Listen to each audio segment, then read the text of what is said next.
Hello, Benders. Welcome back to Avatar: The Last Airbender, the extended edition. I'm Ez. And I'm Lottie. And for some of you, this will be welcome back. But if you're new here, we are husband and wife that run two fandom podcasts together, Shell Cottage Radio, a Cozy Potter podcast, which is a Harry Potter podcast only.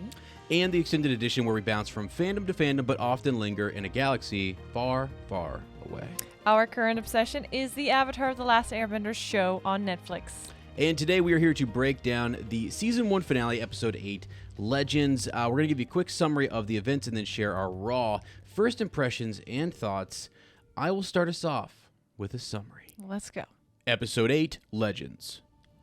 The season finale begins with Team Avatar quickly destroying a Fire Nation ship, kicking off an intense battle. As the Fire Nation starts attacking the Water Tribe, Master Pakku changes the rules, letting women fight and giving Katara a group of young soldiers to lead.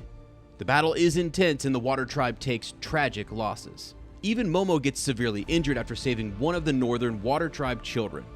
Sokka and Yue carry him to the spiritual epicenter of the North Pole, an oasis with lush forest and a pool of healing water.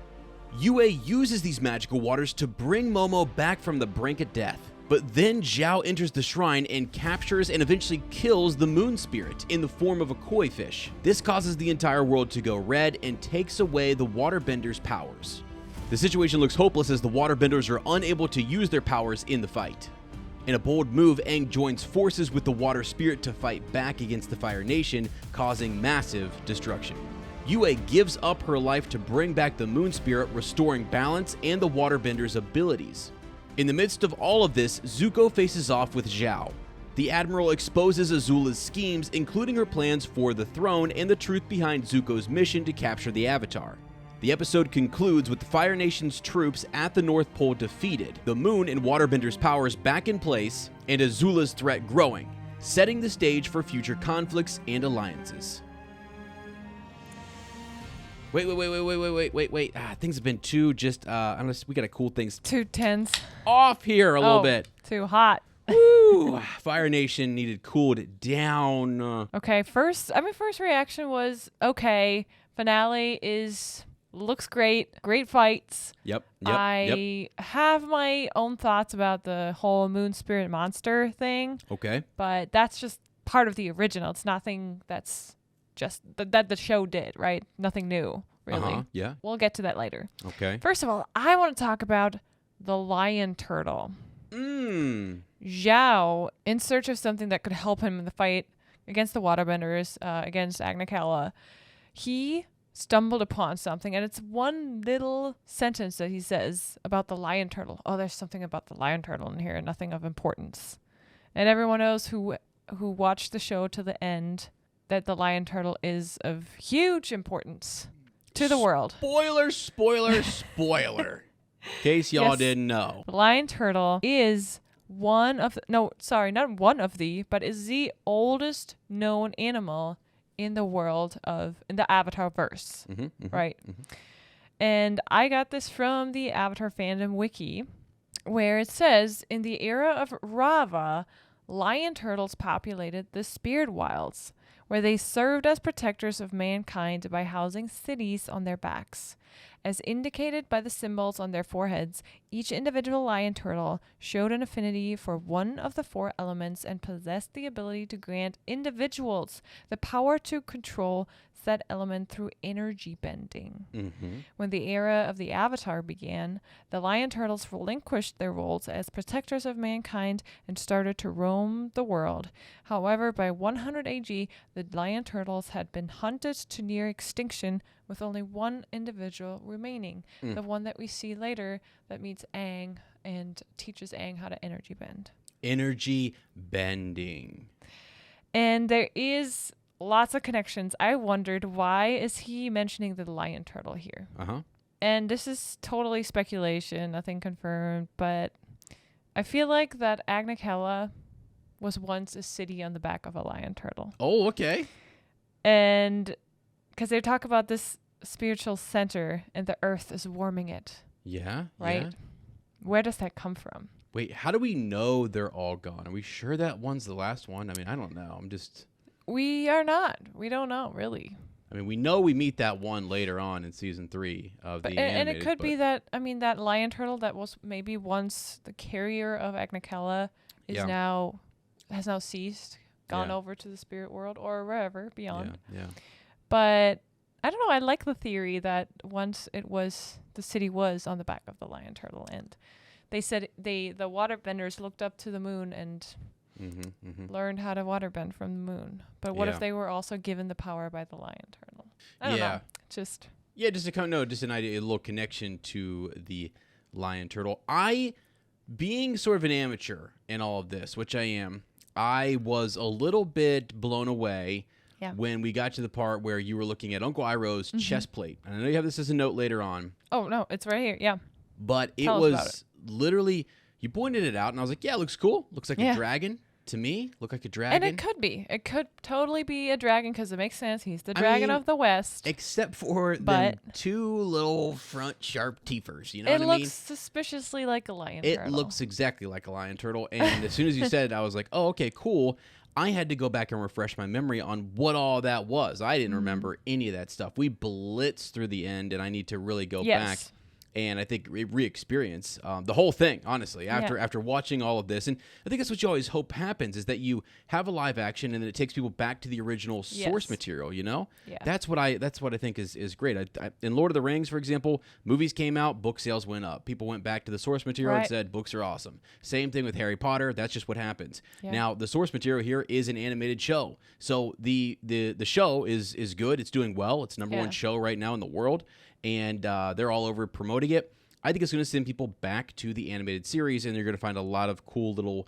You're going to find these Easter eggs that are in the live action that are there in the animated, and they're just this tie-in. You've got to cut some stuff out, but they've done a good job of, I think, getting a lot of it in there. And I think, like you said, that's great. That's the great part about it. It's a new interpretation of it, and that's how we should see it. My thought, with Uncle Iroh. Did you know this? I had to go back and do some research, okay? Thought you'd just drop your little theory on me and I'd just move away from it, okay? Here, do you know what happened to Zhao? Do you know what happens to Zhao? Legend of Korra. Don't really remember. Spoiler here. So I have watched Korra. I have watched the beginning multiple times, but I have not... Or I don't remember. I don't remember the ending, really. Yeah. So, I know it's been a long time for you. Yeah. I have yet to really see it. So... I'm just going to say to folks, if you want to skip ahead, maybe 30 seconds, a minute, whatever, and you don't want this spoiled because you haven't seen that, go ahead. But I'm going to spoil it for you because I just found it out. Spoiled for me. So, essentially, at the end of this, the ending with Zhao is different. It's different in the animated series from what happens here. Yeah, I feel like he lives a little longer. No, not necessarily. Does he die in the battle? Yeah. Guess who takes him out? The water spirit. Right? Okay. The water spirit comes back and boom, comes after him, vengeful. Yeah. And actually, he and Zuko are fighting, but he wasn't really necessarily fighting to kill. Right. And so, or maybe he was, I don't know. But he is essentially pulled down by the vengeful water spirit, and I think Zuko even offers him a hand. That could be. I mean, that sounds very much like... And then it seems like he's offering him this chance. Is he on a ship?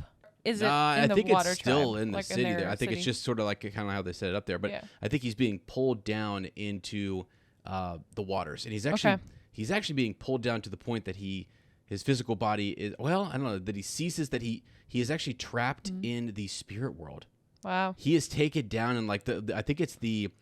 it does ring a bell. It's sort of like the land of lost souls, kind of, you know? And I was like, wait a second, what? That spirit literally was so upset with Zhao that it just says, hey, man. You're not going anywhere. You're not going anywhere. And I was sort of blown away that this is what happens. And this all comes out, I guess, in The Legend of Korra, but I just was like, what? So, yeah, he is he's a resident. He is a current resident of, I have it right here, the Fog of Lost Souls. Oh. That's where he lives. The Fog of Lost Souls. Isn't that crazy? Wow, that's that. In the spirit world, that's where he lives. Now, interestingly, we've already, Gyatso is there as well. The spirit world is a place where you can go live, people. I didn't know this, okay? Gyatso's there, and he's waited. This guy doesn't seem to want to be there, but he's there. Also, the connection that I have here is right before this battle takes off, why does Zhao approach Iroh? Because Iroh has ventured to the spirit world. Yeah, he's very connected. He's traveled there. Yeah. He has actually traveled there. So your connection, is he wearing the lion turtle shield? Absolutely he is. Absolutely he is. He actually, so I think you even said that the lion turtle, right, it carries cities on its back, right? And used to, yeah. It used to, right? Okay, so Iroh was actually a man destroying cities. His lesson is he has a second chance. And now it's time for him to carry cities and civilization on his back. In the spirit world? In the spirit world. That's what he does. And he's even doing that in a sense by trying to forge this well, and all the secret stuff. I don't want to mention all the different orders that he's, the order that he's in right now. But I mean, he's in an order in which they are working for the betterment, I think, of civilization, of humanity. And so it's just sort of symbolic. It's interesting that like he's wearing the lion turtle, which carried the cities and was a protector of the people. And here he is doing that. He will go on to do that in the spirit world. Zhao approaches him in the animated series and makes a very small reference. I know you have experience there. You have ventured there. What does that mean? What does that mean? And then you go back to what's happening in the animated series, where when they're talking about Lu Ten and Zuko says to him that they both died, essentially. Ooh. Iroh has passed and Lu Ten passed. Yeah. And he was, I mean, it's sort of like a Gandalf sort of been sent back moment, you know? Like, here's your second, like, you're going to come back and there's new life and this whole path with Zuko starts. Wow. It's such an interesting thing. I think there's way more than I've ever I need to go back and do a deeper analysis of Uncle Iroh, because I'm like, dang, there is a lot going on there. I mean, he's absolutely a fan favorite. He's one of the greatest characters in Avatar. We can all agree on that, I think. I mean, it's got all sorts of Star Wars feelings to it for me, these great sort of guide by the sides and all the, like, Zuko's arc is unbelievable. It's wild. But this finale, I felt like it really had everything in it. I really felt like there was a lot that was close to the animated finale as well, right? I think it was very close. Yeah. And we end up in the same spot anyways. There's a couple of different mechanisms that we use to get there that are a little altered, as I just referenced with Zhao and Zuko and stuff. But all in all, I still feel like we got there. By the way, just a quick plug, if you've listened this far and you want to listen to the end, I am going to pull up some YouTube comments from people that I thought were kind of comical about the series as a whole. So once we're done talking about the finale at the very end of this, stick around. I'm going to have some comments there. Sounds good. Yeah. Sounds good to me. Do you want me to point out some other things that I thought were really good in this episode? Please. I loved, for example, Katara's confidence when she was fighting Zuko, right? It was her moment to show she has learned so much along the way. And sometimes we forget how much time has passed. And it's hard in an 8-episode season to show that time passing. We only get glimpses of it when they talk about events that we haven't seen, but they've experienced, right? Right. So it's been months since they left the Southern Water Tribe. Yeah. And she has grown like crazy. And she's found, so what Zuko says to her, oh, you found a master, haven't you? Mm-hmm. And what Katara says is, yes, you're looking at her. You're looking at I mean, it's awesome. It's awesome. Yeah, to me, great line for her, and it's the confidence she developed, and through Jet, like the little things along the way when she finds the master in herself. Mm-hmm. Yeah, and I think it's not to diminish what other people have taught her, but it's truly to build confidence in her own abilities, and that those people are helping her, but it actually comes from herself, and I think it's great. Yeah, I don't know. Yeah. No, I think it is too. So if you think about it, she doesn't have a master at all, and throughout throughout this finale, she was called master multiple times. Yes. Right. So all the way until the end. The young warrior who comes up and says, "I haven't completed my training." My gosh, we lose him by the end of this, actually, and pour one out for him. Pour one out for Han. Yes. Jiminy Christmas. Right. I forgot. Actually, you know what? I think what happens to him is he gets just thrown overboard by Zhao in the animated series. So it's a little different. There's like an attack on the ship or something. But that was it was just cool to see that Katara was throughout this acknowledged. I mean, she very quickly became almost like a leader and inspiration to the other women there. Absolutely. And was a reminder to Paku that, hey, water is the element of change. Yes. She is the great bringer of change. Yeah, and Paku was very much still holding on to the traditions of their tribe. Right. Yeah. Yeah. So by the end, it's honestly, I didn't really like him in this. I mean, nothing against the actor or whatever, but you're meant to kind of be like, come on, man. Yeah. What do you let her do her thing? And then by the end of it, I was like, oh, okay. Yeah. Here, I wanted them to hug. I knew they weren't supposed to, but I was like, just hug it out. Yeah. Just hug each other because it feels like there's great bonding going on. Did here, you remember that he was actually engaged to her grand? They totally didn't include that. Yes. You're right. In the animated show, he sees her necklace, and her grand and gave it to her mother, and her mother gave it to her, and she wears it because of her mother, but it's actually the engagement necklace that he carved. So I was surprised that they didn't include that, but yeah, really, that could have been a really that seemed to be an easy thing to include. So I know you have to make cuts, but that's a good one. Yeah. Don't know if they should have cut that. I thought he was going to say it to her in the end, just as a little hint, and he's going now to find her again to the South Pole. That's what he does. Yeah. Are they going to include that later on? Because, I mean, like, gosh, they had such a huggable moment there. I was just like... Yeah. Anyway, wow. So yeah, I think in the end, sorry, not to spoil anything, but in the end in the animated show, it's like Gran and him are back together, and it's like they're family now. Okay. Katara and Sokka and him. You know, that's an interesting thing because Zuko's mom goes through something like that as well. She's basically in this arranged marriage. Yep. Right, we talked about a few episodes ago where she's in an arranged marriage and then she goes back to her one true love sort of thing. Oh, I think that was the arranged marriage, though. Yeah, so it's the opposite kind of. And she fled from that. Right, and she ended up, with someone else, correct? And then he's passed, and so Grand's just going around too. I don't know, but I mean, I can't wait to go back and watch the animated and figure it all out. I forgot about that though, totally. So go Gran. Man. I know. Okay, what else you got? I thought it was cool when Iroh defended the spirits, and he knew he had to be careful in his role as a protector of the spirits, but at the same time not to be a traitor to the Fire Nation again. Right. But he said, I'm going to unleash anything you do to the spirits. I'm going to unleash tenfold. And I wonder when Zhao asks him, like, where could they be? And he's like, well, they could be anything. They could be insects somewhere on the trees.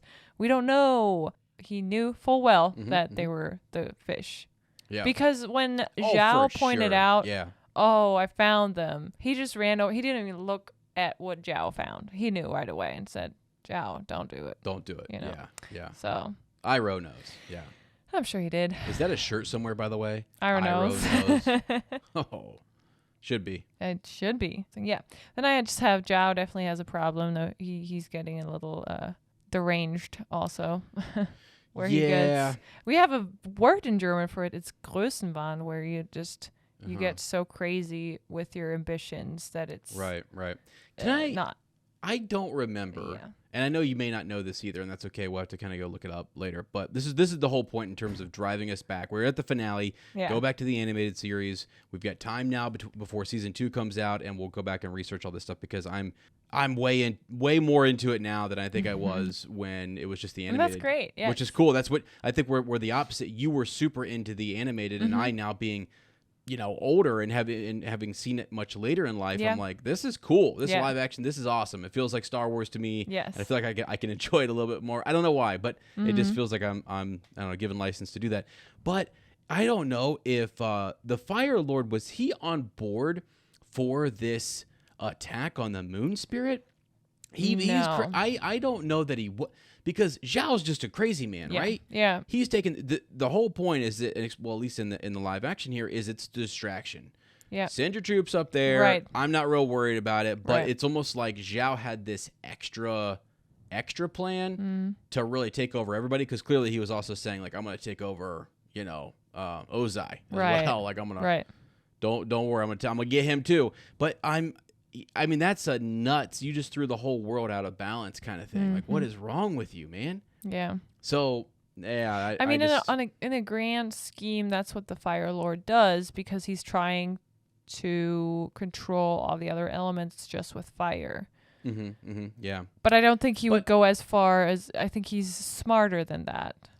Than eliminating the Moon Spirit. Right, exactly. It's almost like if they don't have any power or spark, and if they just don't exist, then you don't have that power or that dominion over them. Right. That's where Zhao sort of goes way too far and says, I'm just gonna because the Fire Lord wants to bring them all in as colonies and imperialism and bring them under his rule, right? Still do your thing, but it's all gonna be like under my watchful eye, and we're all gonna it's all about me. Yeah. Versus Zhao has just lost his daggone mind. Right. I think he's just consumed by the power that he feels that he has in his hands, right? He can kill he can wipe out, he says it, he can wipe out an entire race of benders. And that's just, he doesn't think about any consequences, just that raw power that he feels. Yeah. Now, can we back up to a character before he jumps off and goes for a nice big long icy swim? Yes. Zuko, talk about, by the way, tough. Could anybody else actually have he's swimming in underneath all the different, like, he swims into the city.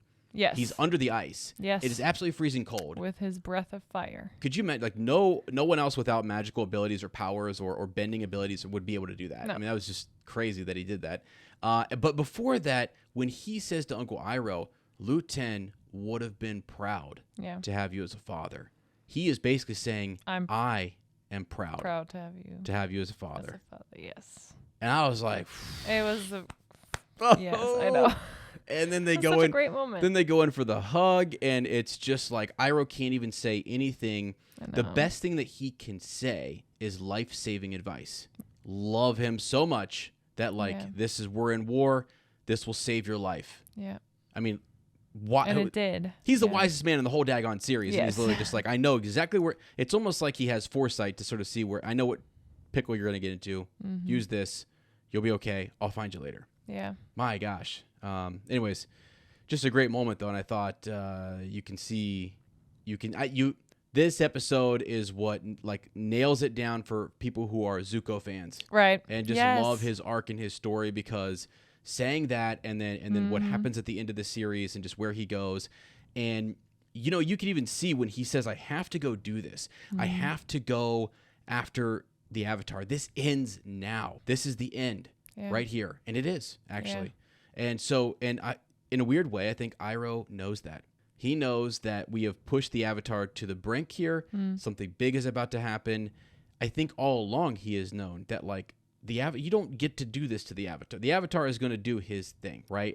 You're working against something. And there's a lot of quotes from him in the animated series about his destiny and Zuko's destiny, and this is not one that this is just not his destiny, right? I mean, he thinks it is. He's been told that it is from his father, but it's not, and he needs to look inward. Yes, and that's why Iroh couldn't just tell him from the beginning, hey, that's not your destiny. No. He had to learn that himself. Right, exactly. Zuko did, yeah. Yeah, that's the hard part, is to not be able to, just give that to somebody and ease their pain or whatever, but they have to go through that for it to really, I think, I mean, I'm not a parent yet, but I think that's what parents go through, right? You can't protect your kids from everything. You can not sit them down and tell them about all the dangers and bad things about the world. They have to unfortunately go and face it, and you can just do your best to prepare them to be the best they can be, right? To be resilient and to learn and grow and what to do with that knowledge. Sure. Yeah.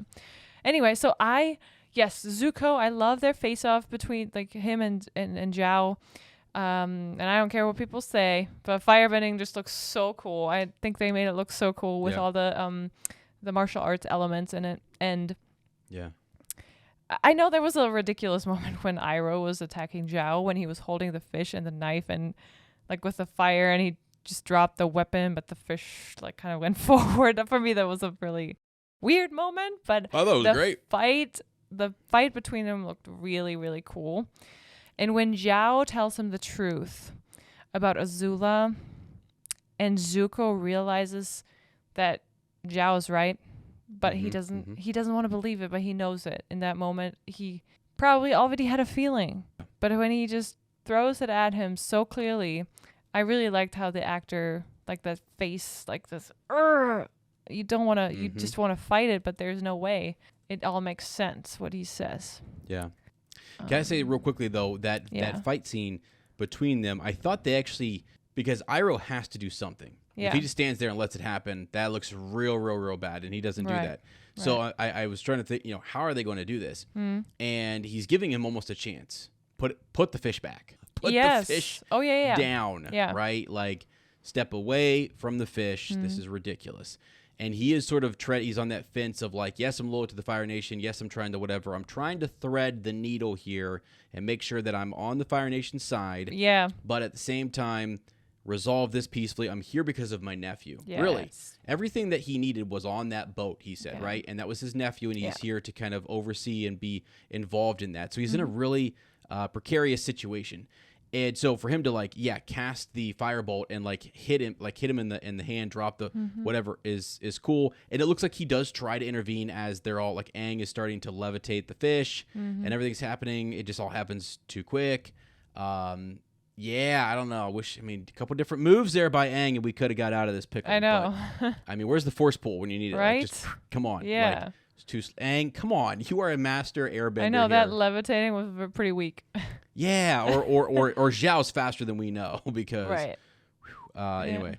But yeah, it was just a little they had to build tensions in suspense for people who haven't seen it also, right? You don't know how it's going to go down, so you slow that moment down. It happened in a split second, but they, intensify it through slowing it down.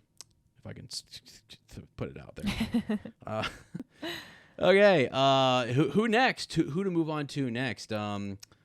Oh, what? No, I don't know. Yeah. Who? Oh, you don't know? I thought you had. I was gonna just throw out a name. I was gonna say throw your name. Sokka. I was gonna. Okay. Yes, Sokka and Yue. Yeah. Okay. Right. What about those two? It took her a second. I feel like I don't know if I remember this correctly, but in the animated series, I feel like she was a little faster in her thinking and knowing what to do. And here it took her a little bit to understand what is her destiny. Yeah. She was given life by the moon spirit when she was little. She was sick. They told her parents she wouldn't survive, but then the moon spirit gave life to her. Yeah. And now it's time to give it back. Is time. Literally, I think she says that. Yeah. Real quick though, plug. I did a little. We did this whole thing on the cast, and we're looking over everybody. So, Yue is Amber Mid-Thunder. What a cool name. What a cool name. I mean, and then I found out that she's in Hulu's The Prey. I think she's in a show. I think she's in Roswell, the show, which I love. I was telling you, oh my gosh, this person. Oh, have you ever seen the show Roswell? Yeah, just a few episodes here and there. But I was Really? I don't remember. I was sort of wait, what? So she's 26 years old at the time that I read the article or whatever, and yeah, I just thought, okay, she's in there for a couple episodes. Yes. Does she come back? Doesn't her voice come back later? It does. In the animated series, doesn't she speak to Sokka a little bit or something?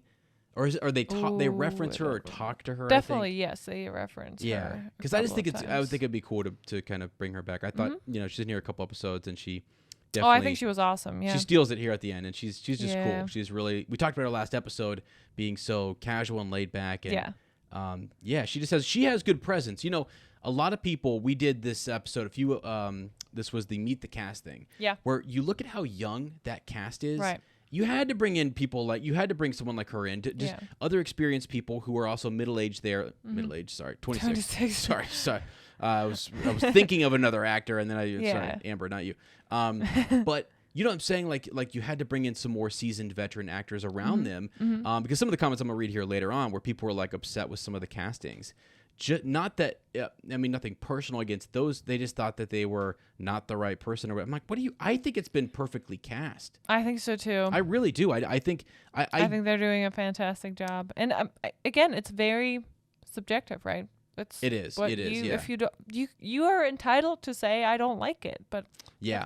For sure. I think the thing is, I look at the Harry Potter films and I look at some of the acting that our trio did. Yeah. And they all look back on it and say, golly, wow. I know, right? But every child actor has a long way to go. Yeah. I think they did a good job. This is a kid's show, right? And I just feel like they did a good job. And what really carries it is some of the other adults. Yeah. And that other interaction. That's same thing in Harry Potter and in anything where you have. True. They had some really big names in Harry Potter. Yeah. I think that it helps. That helped them to grow and what did Tom Felton say? They had sometimes no idea who they were working with until they had later. No clue. Yeah, because they're so young and they don't really know. To get to the point, the older actors, they really do, I think, just help these younger actors along. Yeah. And I feel like it's been really interesting because they've had to be, I don't know, they're not all super well known, right? But I mean, and they also are, they were specific in their culture and stuff. Anyway, I just know we didn't mention her, and I want to make sure that that we did. There's so many other ones that we need to mention too as we kind of keep going. Maybe we'll go back through, but that's been the biggest thing for me. I normally am not like that. Normally, I just like cover the show. I'm all about the plot. I'm all about the story. Lottie knows this. You guys who have listened to me before, I don't really even in Star Wars talk a lot about the actors. I don't really talk about where they're coming. So to me, I think it's because they brought something that was a cartoon to life. Right. And that's where you're really like, okay, you're really starting. I don't know. For some reason, we do more comparison or we think more about it. And I just am blown away. I thought she did a great job. And Yue comes in there. And, I know the question I was going to ask. Remember, I asked this the other day when we were talking. We were in episode 7, and we were getting ready to go into the finale here. And I thought, wait a second. Is Yue more important than Aang? Is she not more important? Is there a world to save for Aang if not for Yue? Not really. Come on now. I mean, really. I mean, I actually kind of love Zhao's line where he's sort of like, I don't know. I mean, Master of 3 Elements doesn't have quite the same ring. It's like, I mean, he's got a point. Yeah. So, and if she doesn't do that, what other sort of imbalance is it going to create in the world? And then does Zhao continue on this spirit raid and taking out other, major spirits in the world? Oh yeah, it would be terrible. So yes. So I just feel like she is extremely important for this. She's a big deal. She is. And I really love later on when Yue's father says to Sokka, when Sokka feels very guilty that he didn't do anything, he just watched. He says, in a moment when she must have been scared, you made sure she wasn't alone. And you don't have to be a warrior to be a hero. I love this, when the moment when she must have been scared, you made sure she wasn't alone. Almost like Sokka gave her comfort in this moment, strength, the courage to do it. Yeah. I mean, yeah. She wasn't alone. Honestly, like when you stop for a minute and you really do think about if she was alone, it is much harder to do. There's no one to sort of tell your story and even tell what you did. Not that matters, but like it matters someone just to her father, just to her intermediate family. Maybe not the world, but sometimes you just want that one person to know. And it can give you the extra strength that you need. Sort of, again, she's half spirit, sort of half human. I mean, she's got the essence of the moon in her, right? And she has to sort of give that back and give up her life. Yeah. And it's a big moment. It saves everyone, really. And what we see is this. We see Aang. We see this vengeful water spirit go out and save her. When they all bow and kneel to Aang gives himself up just like Yue did. Right. Yeah. And he does. And it's also, he does deserve just as much sort of, credit or whatever. But I think he is more visible. It's more easy for everyone to see what he's doing in his influence, whereas her sacrifice could have gone unnoticed. Right. They could have found her there and not have known what happened to her. She is just passed, or do they find her body? I don't know. It looks like the body just dissolves in the water. Yeah. Well, and becomes the fish. Great mystery then, So. Yeah, she just disappears. Yeah. Okay. But anyways, yes, big moment. I kind of like, so do you have issues then with the way, any of the differences or whatever? You said you had some issues, right, with the actual spirit? Yeah, I think there's the spirit monster that's a little Godzilla-like. Yeah. I just don't like it as much, but that was original. The animated show, that's what the monster that kind of saves. I get it, like you need this great spirit to create a great wave that kind of throws over all these ships that are about to invade. But for me, I don't know why. I just don't want to think of it as a big monster. Oh, okay. The water spirit or the ocean spirit. And it's silly, I know, but it's a dark side, It's the yin and yang. I thought it was pretty cool though that they said, or Yue was it, I think, who said Aang is lost. It's just a spirit wandering forever looking for its lost partner, the moon spirit. Yeah, right.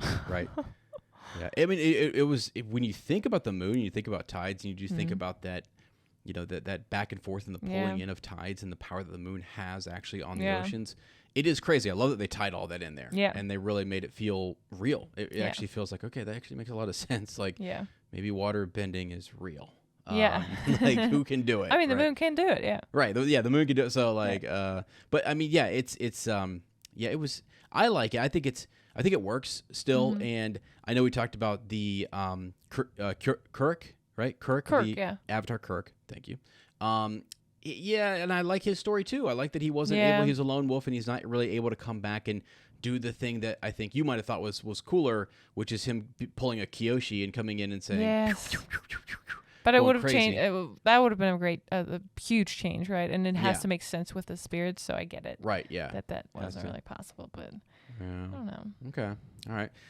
What else you got? Anything else?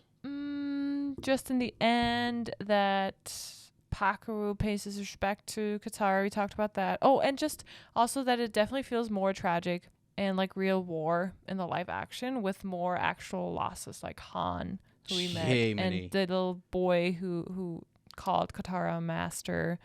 So yeah, I think it's a little more like real on that end. Does anyone know? Does like Han linger in the spirit world with Yue? Does that ever? Oh my goodness! Does what? he go? What? I'm saying, like, some of these guys end up not As going. Friends, you mean? Yeah, I don't know. Like maybe he seemed to like her still. We never got like resolution to that. Not everyone can linger in the spirit world, though. Okay. Did he actually die in the anime? I don't even remember. I know. I think he gets thrown over the boat. I'm not really sure if he perishes or not. But the whole point with him is that it's tragic. Yeah. Because he seems wonderful. He seems fine. He seems like a good young man. Right. It's very different. Yeah. He says he's okay with the fact that you always said sorry. No. Right. I don't think we're a good fit. Right. And even though he probably still had feelings for her a little bit, but she, the boy of her dreams is Sokka. But the girl of his dreams, is Yue. Yeah. And I'm just feeling like a Snape, James Potter situation kind of going on here. Like Yue is Lily and Han is Snape and Sokka is James.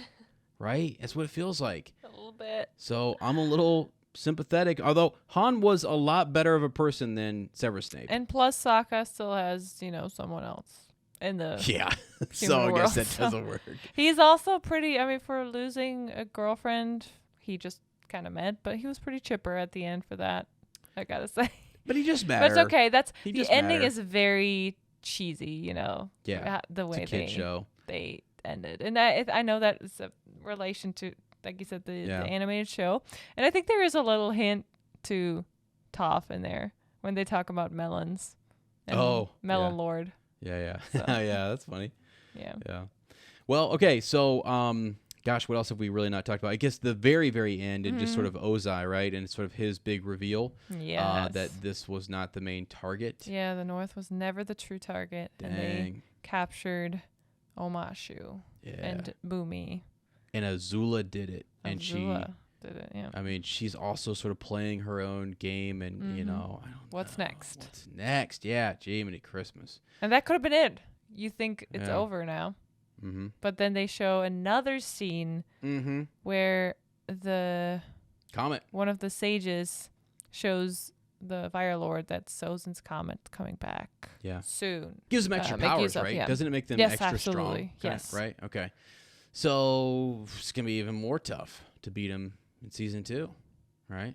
Yippers. They did mention Ba Sing Se a couple times. And I know it's been mentioned before with Ba Uncle Sing Se Iroh. is the last city that's still standing. Right. That they need to conquer. I don't know why. I just love saying Ba Sing Se. Welcome back to Ba Sing Se Radio. I am your host, guy. Anyway, scared you there, didn't I? Like, no, but so the ending was really, there's resolution, and it feels good to me. It feels like, okay, cool. This all capped off, and they really, I think it landed. I think it did a good job. Now, do you have any other thoughts before I kind of go into some of the comments here? Nope. I just think, great show, great animations. Loved it. Gotcha. What I'll do is I'll screenshot some of this and I'll throw it up on the screen. I'll read some of your guys' names. Some of the usernames on here are wild. I don't know if I can read all of them. They're also a little strange. So, but we do have Midnight Maniac. Personally, I believe that the series is way better than the live-action movie they made years ago. Now, can we all we all agree that that's the case. We kind of expected that. We do. And I think, I don't know, I don't remember, don't really remember. I did watch it, and I remember when it came out, but I wasn't invested in like looking at all the behind the scenes and who was making it and how authentic it was being or any of that. I just know, for me, it just didn't hook me as a movie, and I was like, okay, that happens. I think there's a cool cast in that, and I think that it is it's a part of. Every fandom has its holiday special, we'll call it. Yeah. So in Star Wars, you have the holiday special, and it's abysmal. What is it? Yeah. You have the Ewok show, a little cartoon. You have these things that are like kind of like that. The creator wants to go. Did we do that? Like, hold on, stop. Let's focus on what we did well. Yeah. And we're gonna go back to the drawing board. It's okay. You fumble things. I mean, for crying out loud, Star Wars fumbled the sequels. All right, I'll go ahead and say it a little bit. They did. Still like them, but they were fumbled. Yeah. Jessica says the actor for Zuko is really good. Agreed. Yeah. Really good. I think you were talking about the fire bending, and I really like his. I think the best move that he has is when he does the fire kick. Oh, I know, right? Oh my gosh, that looks fantastic. He's just bringing that down, and you think, okay, the fire punch missed, but that's all right. He's doing a roundhouse. Here it comes. Yep. Boom, and he's just laying that foot down, and it's just. Yep. And it almost gets him every time, and I'm like, oh my god. Sometimes it does land, and it hits him in the chest, and boom, blows him back. Some of the other, it's just super cool. Yeah, it's like a dodge and then an attack at the same time. It's really cool. Yeah. Okay, so Boom Bassett here. So first time watching any Avatar. I always knew. That's cool. Yeah, I always knew of the cartoon, but never got around to it. Watched the Netflix series and loved it. Yay! Okay, downloaded the 3-season animated series. And I'm through half of season 1. The animated is more hilarious.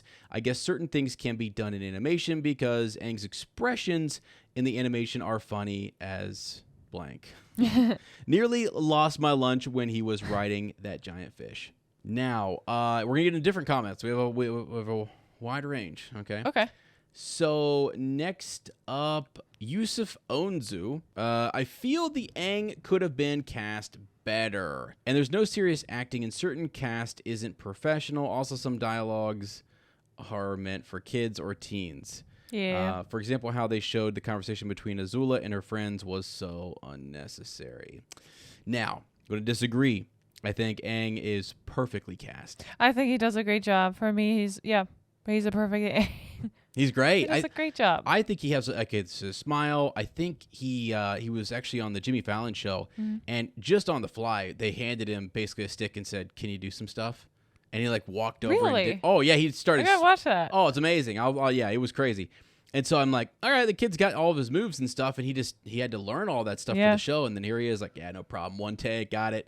And I just think he's funny. I do get they're young. Again, you guys are expecting, I think, watching the animated series that that's a lot of expression to pull off, right? Mm-hmm. It's a lot of different things to convey quickly, and it's just tough. I think he does it. I think he does do it. Has a lot of expressions. Yeah, I do. I actually think most of the I definitely know there's a line or two in a whole season where I'm like, it's a little awkward. Like, I know. Didn't convince me or whatever. I mean, all of them. I think, for Qatar that happens once or twice. I'm like, whatever, Like, I think even they will look back years later and say, yeah, we were young, right? Yeah. Thank God for the opportunity. This is awesome, and then they will grow from it. So. Yeah, but it is a kid's show, and so I have to say some of the dialogue it's meant for kids or teens. That's just what it is, right? Yeah, I actually think that my middle schoolers are probably watching the show and really enjoying it. Yeah, yep. So here we go. Joey's, it's worth a watch for an episode or two to get you in the mood to binge watch the original with the shrug the shoulders. And I mean, some people, I really would challenge people to finish it all the way through and to binge. We easily binge watched it, you know what I mean? I think we really got into it, and we're looking for some of those themes, some of those same sentiments that were there. Somebody said something like that within the first minute when Aang was when he was flying or whatever without his glider, they're like, I'm out, as soon as they saw him flying without his glider. Well, actually, he was just perched up very high, right? And he really just used sort of his like little cape thing to like drift down. So plus they have the invisible, like the air ball. Right, and you can't see them as well in the show. I know, and the other thing is like you're using sort of your bending, by the way, to push off of various objects to spin yourself around, and that's the whole kind of point there. But anyway, it's just sort of like it's cool to be critical. I've always said it. It's cool to be critical, and people just want to critique it for any one thing and make their quick comment, get a bunch of likes on it, move on. I feel like, oh man. And again, I don't want to tell anyone like you can't you can't dislike the show if you really don't like it and enjoy it. For sure. But I also want to tell folks too, though, that if you like it, like we do, speak loud about it. Yeah. And let those people know, I disagree with you. I mean, I don't think that's a fair. I think it's the thing when people go negative and they often have a negative connotation associated with their comment or their view on the show, and you combat that. You don't have to be negative about it. It's just I just disagree, and I think you're wrong, actually. And it's like, but again, I'm allowed to say that just the same way you're allowed to say what you think. It just feels like the ones with the negative opinion want to voice it louder on the internet than the ones that have positive opinions. Yeah, I think most people like it. And here's the thing: at the end of the day, what kind of trumps all of this is the money, the views, right, and whether they renew it and all those different things. I think the critics, the review, like the rewards and stuff. So all of that, we'll see how it goes, and maybe it doesn't bring in the numbers, maybe it doesn't bring in the money, maybe it doesn't. That's okay. It could happen. Right now, it looks like it's going to. Yeah. Actually, though, it looks like it's going to. It looks like it's pretty successful, right? On Netflix. Yeah. So we'll see. I mean, but I think a lot of people are watching it and just enjoying it and binging it and moving on to the next thing, and maybe they're going into the animated series too. So I don't know. Yeah. Richard Clark said, I know I am in the minority, but the live action was infinitely more watchable to me than the cartoon as a 40-something-year-old. Tried to get into the cartoon a couple years ago and couldn't force myself to get past episode 4.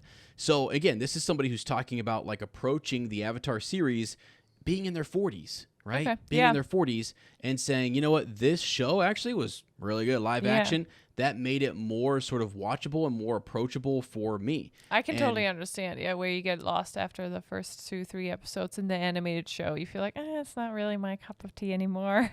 Right. And maybe it doesn't get to some of the more important themes or the more serious tones, right? Character developments. Right. It takes a lot. You have to commit. Yeah. And it's like 20 episodes or whatever. Yeah. And you have to really get into it. Takes a lot of time. So, but this definitely conveys all of that out the gate. Yeah. So for adults or people who are looking to get into it and people who maybe have grown up with it, they immediately, what actually kept you going through the animated series, all of that sentiment, all those good, the good storytelling, the themes, the message, that is all like put right up front. Yeah.